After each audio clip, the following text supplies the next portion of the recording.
Flyover ಕಾಮಗಾರಿ rod ಬಿದ್ದು ASI ಸಾವು ಪ್ರಕರಣ. ಹುಬ್ಬಳ್ಳಿಯ ಉಪನಗರ ಠಾಣೆ ಪೊಲೀಸರಿಂದ 11 ಜನರ ಬಂಧನ ಆಗಿದೆ.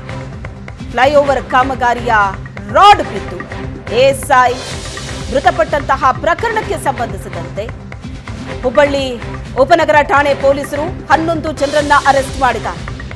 ಚಾಂಡು ಕನ್ಸ್ಟ್ರಕ್ಷನ್ ಕಂಪನಿಯಿಂದ ನಡೀತಾ ಇದ್ದ ಕಾಮಗಾರಿ ಕಬ್ಬಿಣದ ರಾಡ್ ಬಿದ್ದು ಚಿಕಿತ್ಸೆ ಫಲಿಸದೆ ಎಎಸ್ಐ ನಾಬಿರಾಜ್ ಮೃತಪಟ್ಟಿದ್ದು. ದೂರು ದಾಖಲಾಗಿತ್ತು.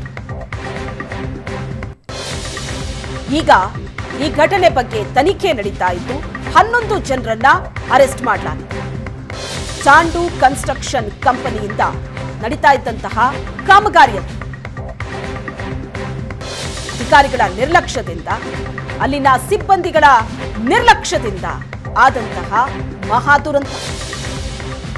ಈ ಕಬ್ಬಿಣದ ರಾಡ್ ತಲೆ ಮೇಲೆ ಬಿದ್ದು ಎಎಸ್ಐ ನಾಬಿರಾಜ್ ತೀವ್ರವಾಗಿ ಗಾಯಗೊಂಡಿದ್ದು, ಕೊನೆಗೆ ಚಿಕಿತ್ಸೆ ಫಲಕಾರಿಯಾಗದೆ ಮೃತಪಟ್ಟು.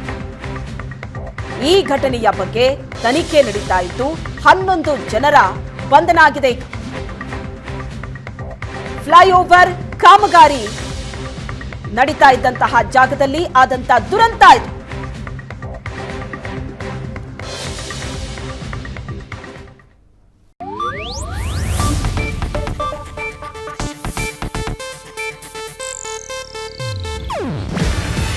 ಇದು ಏಷ್ಯಾನೆಟ್ ನ್ಯೂಸ್ ನೆಟ್ವರ್ಕ್ ಪ್ರಸ್ತುತಿ. ನೀವು ನೋಡ್ತಿದ್ದೀರಾ ಏಷ್ಯಾನೆಟ್ ಸುವರ್ಣ ನ್ಯೂಸ್.